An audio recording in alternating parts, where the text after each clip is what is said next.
as we continue our series, Conquering Giants, that we've been in for the last couple of weeks. And our key verse for this entire series is Romans 8:31, which says, if God is for us, who can be against us? If God is for us, who can be against us? We've talked about the giant of fear, and we've talked about the giant of failure. And this morning we want to talk about the giant of illness. If God be for us, who can be against us? If God be for us, what illness, what disease, what sickness, what mental disorder can be against us if God is for us? And that is what we want to talk about this morning. We want to begin by looking at Psalm chapter 41 today. This is a psalm of David who finds himself in a difficult situation, facing an illness in his life. And he says this, oh, the joys of those who are kind to the poor.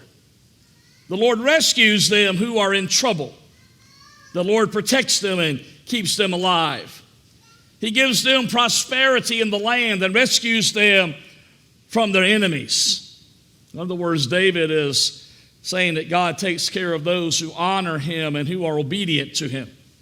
And then he goes on to say this, the Lord nurses them when they are sick and restores them to health.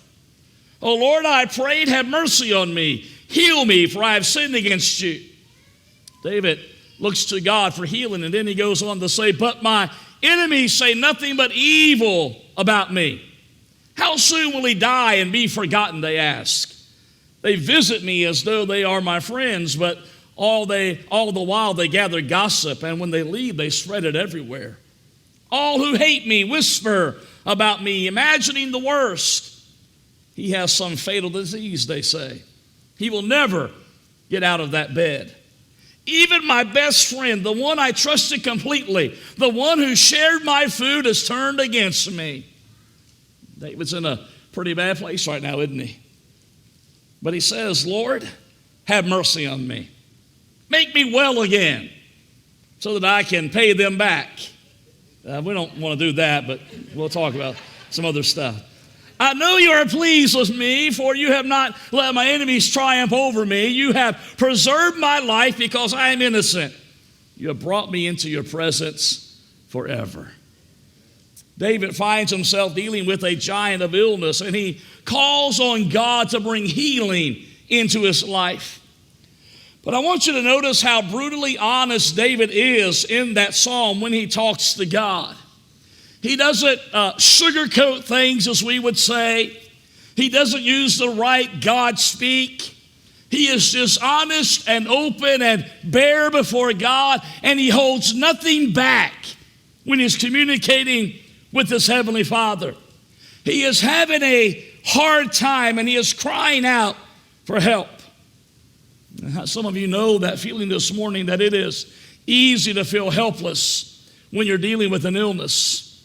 It's easy to let the negativity move in and take over your life when you feel like there is no one or nothing that can help you. And some of you have been there at that point in your life, or you know someone who is there, or maybe you're at that point in your life right now. So let me quickly identify some groups that I believe are here and watching us this morning. And as I mentioned them, I want you to place yourself in whichever group you fall in today or where you think you may be. Some of you this morning are dealing with a painful, debilitating, perhaps even a terminal illness of some sort, and you need answers. Or maybe you're here or watching and you're dealing with a chronic illness, but it is not a life-threatening illness. In other words, you won't die from it, but it is limiting your quality of life. And others of you here are trying to find something to comfort or to encourage your friends or a loved one with who has an illness that they are dealing with. And then there are some here who are not facing a giant of illness at all this morning. And I hope you'll listen closely, because at some point in your life, maybe next week, maybe 5 years from now, you will need to fall back on this message and what we're going to talk about this morning. And so wherever you're at on that spectrum as far as illness goes, I want to talk to you about how you can be armed and ready when the giant of illness comes knocking on your life's door. Here are 4 things I think that you need to know in order to help conquer the giant of illness. First, you need to lean on the power of God when you're weak. Lean on the power of God when you're weak. There is nothing like sickness and disease or pain to remind us of our limitations, especially for those who consider themselves to be strong and that say, I can handle anything that life throws at me. And I'm not sure if that's pride or if that may be just a bad habit or some other reason, but many of us try to handle illness all by ourselves. But I want you to notice what David says when the giant of illness comes into his life. He says, I am suffering and in pain. Rescue me, O God, by your saving power. And I want you to notice those last words that David uses, by your saving power. Do you know what the Bible says? It says that the same power that raised Christ from the dead is available to you and I through Jesus Christ. His saving power will raise us up again. That means the power to fight off disease. That means the power to help you stand strong and go through intense and lingering pain. But more than that, the Bible teaches us that sometimes God allows us to face difficult times so that His grace and His power may shine through in our lives. The Apostle Paul was afflicted with something he called a thorn in the flesh. And on 3 separate occasions, he begged God to take his thorn away from him. And all 3 times, God says to Paul, my grace is all you need. My grace is all you need. Paul said, no matter what I go through, no matter what weakness I have or insults I have thrown against me, no matter what hardship or persecution or trouble, when I am weak, then I am made strong. Why is that? Because God's power is most potent when I am at my weakest. God's power is most potent. God's power is strongest. God's power is most evident when I am at my weakness, because I say, God, I can't do this anymore. I can't handle this. I can't fix this. I can't solve this. God, let your power rise up inside of me. That's why we have to learn to lean on God's power in times of weakness. So whatever it is you're trying to face on your own today, maybe it's an illness, maybe it's a disease, maybe it's an addiction or a bad habit, I want to challenge you to enlist God's power to give you the help and the strength that you need, and let His power shine through when you are at your weakest. Here's the second thing I have to do. I have to live out God's purpose in my illness. If you've ever talked to anyone who has fought and beat a life-threatening illness, like cancer, for example, most people will tell you when they fought that illness and beat it, that they want to use their life as an example to make a difference in somebody else's life. They want to use it to make a difference. And many would tell you that in the middle of their suffering and pain, they discovered how God wanted to use them. In their pain, in their hurt, in their suffering, their faith began to grow and grow, and it became stronger than it ever was before. Notice what James 1 says. Dear brothers and sisters, when troubles come your way, consider an opportunity for great joy.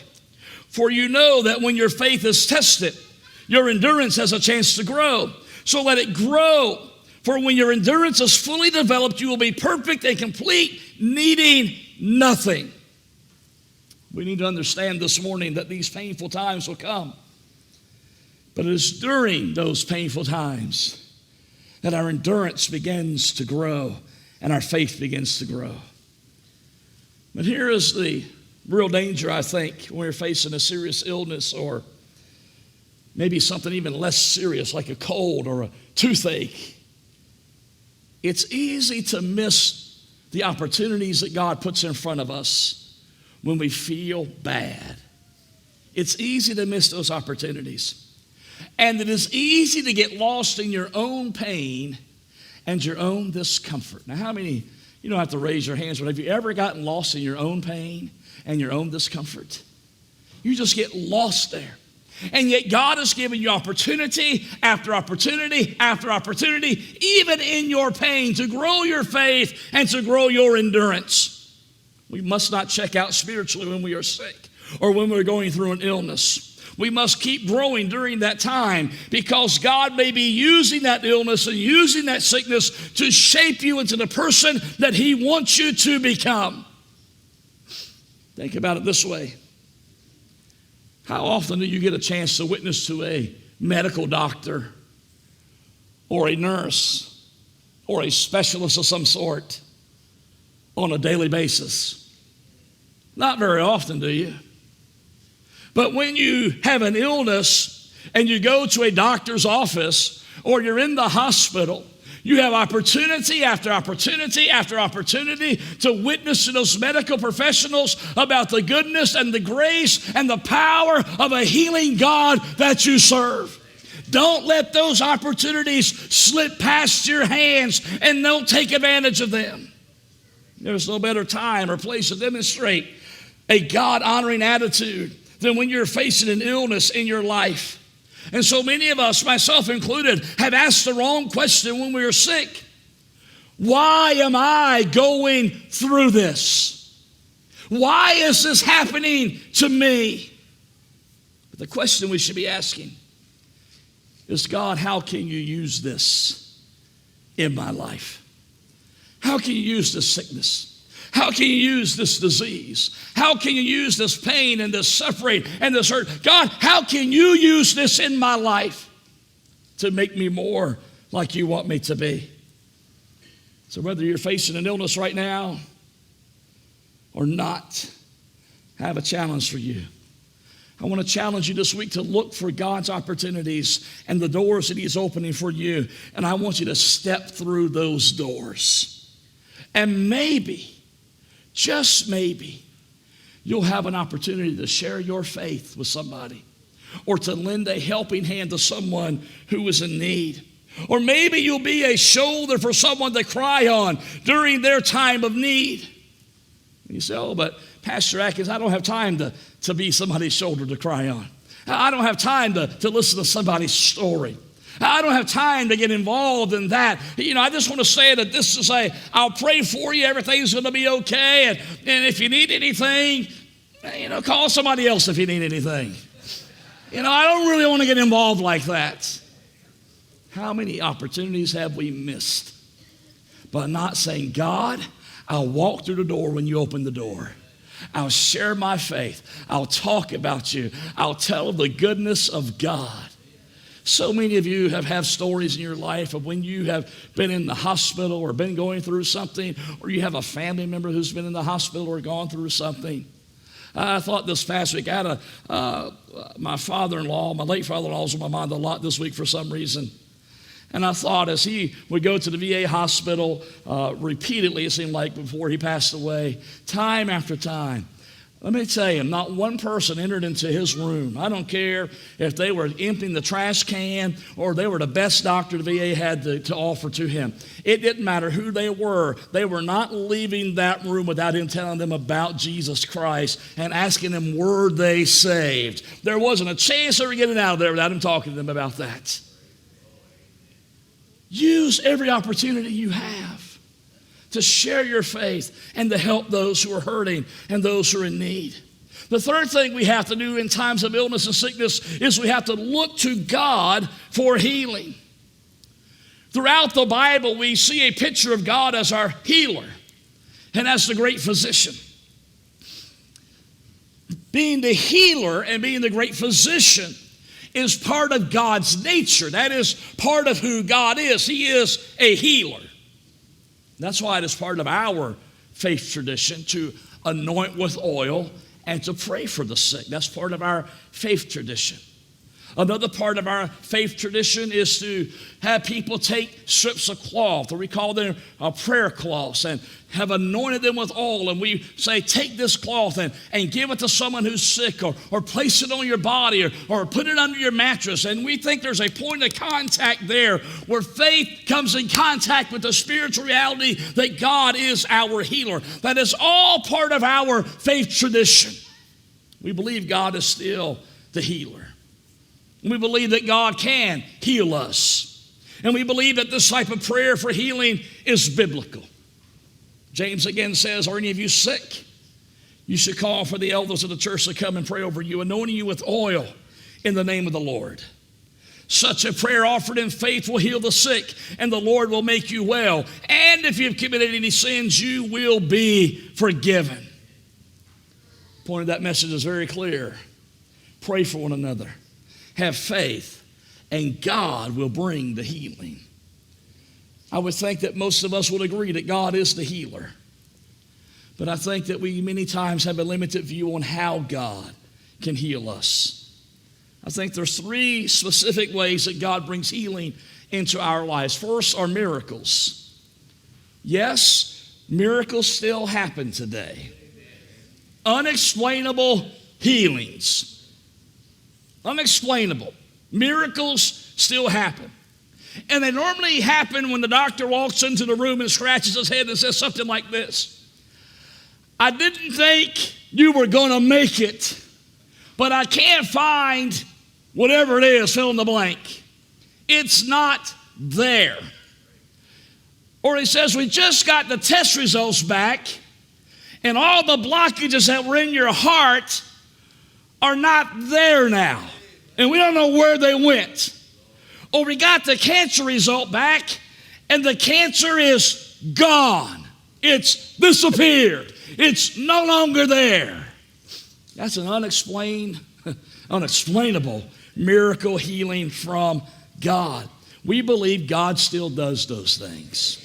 We still believe that. We still believe God does unexplainable miracles in our lives. So that's one thing God does, and that's one way God heals us. The second way that God heals us is in answered prayers. And that's why we lift each other up in prayer. And here's the truth, and you've heard me say this for years now. Sometimes God answers with a yes. Sometimes he answers with a wait. And then sometimes we don't understand, but God says no to the prayers that we have prayed about healing. But God answers always when we talk to him about healing through our prayers. Miracles probably don't surprise us. Answered prayers probably don't surprise us. But one thing that does surprise us, I think, as people who believe that God is still the healer, is medical care. This is how God heals us most frequently in the day and age in which we live in. And unfortunately, we fail to give God the proper credit when he heals us through medical care. We're quick to give our doctors credit, or we're quick to thank the medicine or the procedure. But we forget about the great physician who is working behind the scenes and behind the procedure and behind the medication that makes all these things work together. God is not anti-medicine. God is not anti-doctor. Now, I kind of grew up around some folks that were that way. They were anti-medicine and anti-doctor. And you had to believe God for everything. And I'm all for believing God for everything. But I also know there was a guy in the Bible named Luke who just happened to be a physician, who was a doctor, who was there working with the Apostle Paul, helping him with that thorn in the flesh that he had, trying to give him medical care. And it always surprised me, the people who said, you can't go to a doctor, and yet they had eyeglasses on and hearing aids in, but they wouldn't go to a doctor for anything else. Don't you believe God can heal your high blood pressure? Sure, I believe that. But don't you think God can heal your bad eyesight too? So if I'm not going to take my pill, you take those glasses off. That's how silly some people are, right? And they don't mean anything bad by it. Just this is how they believe. Luke's traveling with the Apostle Paul. And Paul's writing to his son Timothy in the faith, a young pastor. don't know exactly what was going on in Timothy's body at the time. You know, have you ever just felt bad? You're like, man, I don't know what's going on. I didn't feel bad. I don't feel good. Had a couple of days this week, I just felt, didn't know what it was. But something's going on in Timothy's body, and he doesn't know what it is really. So Paul reaches out and gives him a medicinal remedy to help him. He says, don't drink only water. You ought to drink a little wine for the sake of your stomach because you're sick so often. Now, this is not the place for a theological discussion on the right and wrongs of drinking wine. But Paul is saying to Timothy, you keep getting sick all the time. We would say it this way in our culture today. Why don't you grab a bottle of Pepto-Bismol and take a few drinks of that Pepto-Bismol and try to settle your stomach down, Timothy? Let me just give you some recipe. Let me give you some medicinal therapy here. Now, it wasn't Pepto-Bismol he was drinking. It was wine, which was a common medicine during that time. But the idea is the same. Don't neglect the medical remedies that are available for you for your illness. Don't neglect to use the tools that modern medicine can offer to you. But here's the most important thing you have to remember. It is God who brings the healing. He's the great physician. He uses doctors and nurses and medicines and treatments and therapies, but he is the great physician ultimately that brings the healing into your life and into your body. And so we must always give him credit for what he has done for us. So what do you need healing from today? If you have a bulletin, there's a handout, there's a space there in your handout to write down what you need healing from today. I'm trusting God to heal what? Trusting God to heal my high blood pressure. Trusting God to heal my hearing. Trusting God to heal my diabetes. Trusting God to heal my mental disorders that I'm struggling with. Trusting God to heal whatever it is. Is there something in your life or in your body that you are trusting God to heal? Something you need God to touch you for? Is there someone in your life and in your family, in your circle of friends that needs a healing touch from God? Why not write their name down? God, I'm claiming healing for my mother, for my father, for my brother, for my cousin, for my boss, for my coworker. Why not write their name down this morning? I'm believing for their healing. Notice what David says in the middle of his pain and his torment. The Lord nurses them when they are sick and restores them to health. God is our healer, and that is exciting. And so I lean on God's power, and I live out God's purpose through my illness, and I look to God for healing. But here's a strong reminder, as much as I don't want to talk about this today. Not every one of us will experience a physical healing in this lifetime. We won't all experience all of God's power in our lifetime. Which brings us to our fourth point. I long for my pain-free eternity. I long for it. You know, the older I get, the more I long for this. You know, you say, well, Pastor, you're not that old. Whatever. I'm longing for it. I'm longing for it, man. I'm longing for it. I'm longing for the day that my shoulders don't hurt anymore. I'm longing for that. I'm longing for the day I can just raise up my left arm and just let it hang in space to worship and praise and adoration to God. It's going to happen one day.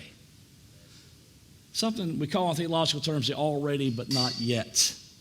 I'm already healed, but I'm not yet receiving the fullness of my healing that I will receive one day in eternity. It's already happened, but it's not yet all been given to me. And some of you are longing for the same thing, aren't you? You're longing for the days that those knees don't hurt anymore. You're longing for the days when those ears open up like they used to be opened up. You're longing for the days when those eyes are opened up again. You're longing for the day when that lower back no longer hurts you and it takes you longer to get out of bed than it used to. You're longing for those days. You're longing for those days where you can get rid of all the medication that you're on and you walk into your complete healing and wholeness. I'm longing for a pain-free eternity. And that's the truth. even if you're not healed in this lifetime, if you are a follower of Jesus Christ, you will be permanently healed in eternity. And as we think about eternity, our pain and our suffering here will hardly be a blip on the radar screen when we look at the map of eternity. You see, the underlying principle here is to keep everything in perspective. You can have a micro view of your sickness or your illness or whatever you're going through. If you got a micro view, all you see is that giant of illness in front of you. You can't see around it. You can't see over it. You can't see under it. You see no way out of it. You have a micro view of it.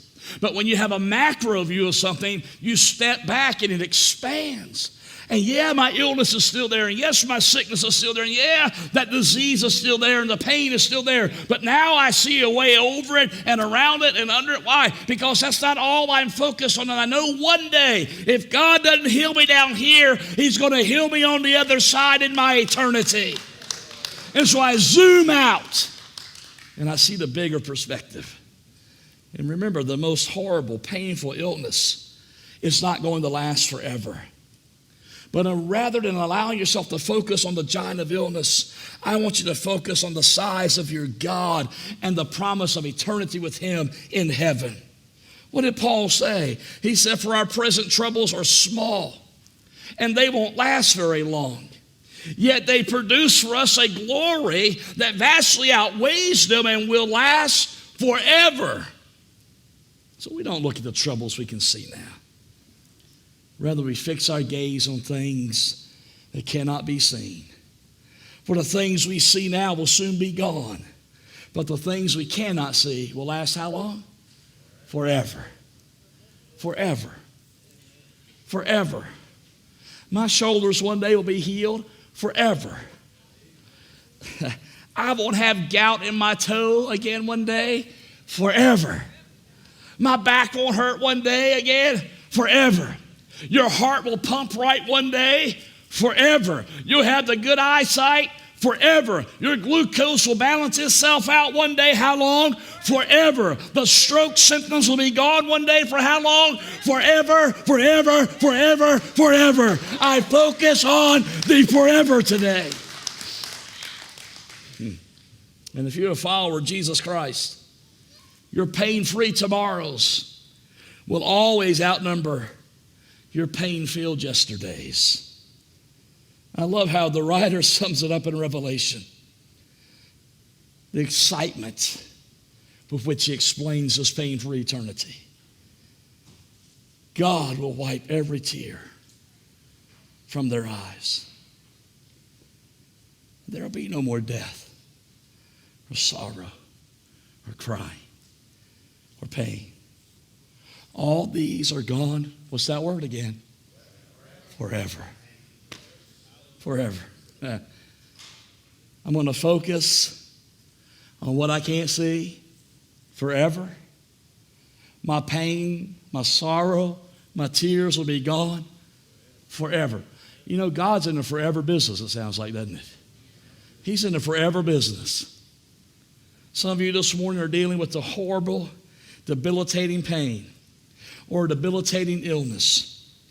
You may be dealing with issues that no one else in this church family knows that you're dealing with on a daily basis. Only you know about it, and only God knows about it. But you have a divine appointment with God this morning, who is your healer. Others of you are dealing with a nagging, chronic pain or illness, and maybe it's not life-threatening, but it's just limiting what you can do, and you're suffering. You have a divine appointment today with God. Others of you are thinking about someone you love and care about, and you're trying to figure out how to help them and comfort them in this time of need. I believe they can have a divine appointment with God today. And something we've talked about repeatedly for the last several months is the mental health and well-being of so many people around the world, but in our nation especially. Statistics tell us that out of 5 people in the U.S. suffers with a mental health disorder. 1 out of 5. Just start counting. 5 people around you. One of you is suffering with a mental health disorder this morning. Those watching, it applies to all of us. That equates to 44 million people in the United States alone are suffering with some type of mental health disorder. More people struggle with a mental health disorder than struggle with heart disease and cancer every year combined. Isn't that amazing? And yet, we, me, the church, the body of Christ, don't talk about this issue very much because you're afraid of the stigma that is attached to mental health disorder. And yet people all around us are struggling with some type of mental health disorder. Over 40,000 people a year die from suicide. You think that number is going to increase during this time? Sure it will. And the age that is increasing in most are young people. The suicide rate is going up among young people faster than any other group. People need to know that there's a healer for them. There's a healer for them. And that doesn't mean if you're struggling with some type of mental disorder that you don't seek some help outside the church. Yes, but first and foremost, let's start here in the church and let the church help us. And then let's get to the right people and the right professionals that can expand and go even deeper and help us even more. But it all starts with the great physician, healing and touching. And maybe you have some other need I haven't even talked about today. Whatever it is, we believe that the great physician can heal you no matter what you need. If you're here or watching and you don't have any sickness, illness, disease, pain, hurt, suffering, I hate to be, Debbie Downer, as they say, but at some point it'll happen to you. At some point you'll have some hurt or suffering or pain in your life, and physical body will begin to break down at some point. But he's still the great physician. We can't do what I would normally do with a message like this. I would normally anoint you with oil and lay hands on you. I can't do that today. And I can't tell you how hard that is to preach a healing sermon and say, I can't lay hands on you and anoint you this morning. It's difficult. But you don't have to have hands laid on you for the great physician to touch you today. He can touch you right where you're sitting at today. He can touch you in your bed at home. He can touch you on the car ride home. He can touch you in the hospital room. He can touch you in your home, wherever. It doesn't matter. The great physician is not limited by time or space. He's the healer no matter where you are, no matter what's going on. He's the healer today. And I believe the great physician, not Pastor Atkins, I am not the great physician, but I believe the great physician is going to lay hands on some people this morning in this building. And when he lays his hands on you, there's no better hands to be laid on you than the great physician.